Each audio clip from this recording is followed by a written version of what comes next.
Hey everybody, it's Mark here. Thought I'd give you 2 or 3 quick tips this morning on how to learn your notes up and down the neck. Now this lesson is geared more toward the beginner level, but it does make a couple of assumptions. One is that you pretty well know the notes on the 5th and 6th string, and that you know 3 basic chord shapes, the E, A, and the D shape. So let's take a look at those. Now as far as the notes on the 6th string, most of us begin to learn those when we learn bar chords, and you learn that if you put the bar in the 3rd fret and these fingers play a chord shaped like an E, that is a G chord. So that would be a G note, your bass note. All right, so remember that. Let's start in the open position here as far as learning our notes. Now, I hope you know that your 6th and 1st string are both E strings. So right here, you have a low E and a high E.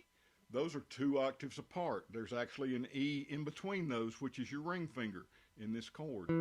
That's an E. So you've got 3 E notes. 1, 2, 3. Now, if you move that chord, like I said a while ago, here it's a G. Since we've added the bar and had to change our fingers, the little finger is now playing the octave on the 4th string, but you've got the low G, the middle G, the high G. Here, those same strings would be G sharp. Here, they're A notes, and so on and so forth. Since most guitars have 6 strings, you've just covered 3 of them. You know half the notes on the guitar neck now, or at least you can figure them out. The next chord shape is A, and we usually learn our 5th string notes just like we did on the other one because of the bar chords. We know that in the 3rd fret, that 5th string is a C, and skipping a string, we go to the 3rd string is also a C.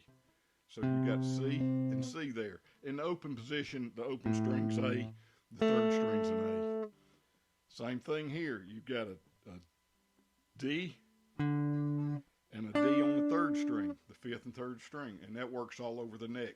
Now you've got 5 out of the 6 strings. You know your notes almost all over the place. The last shape is the D shape, and your ring finger in the D chord is playing a root note. That's a D note. If we move the chord up 1 fret, that ring finger is playing D sharp. One more time, that's an E note. One more time, that's an F note. And that will give you your notes all over the neck. Now, the goal is to get familiar enough with them that you don't have to refer to those shapes, but we all have to start somewhere. And I remember when I figured that out, it helped me out a lot. So I hope it helps you. See you next time.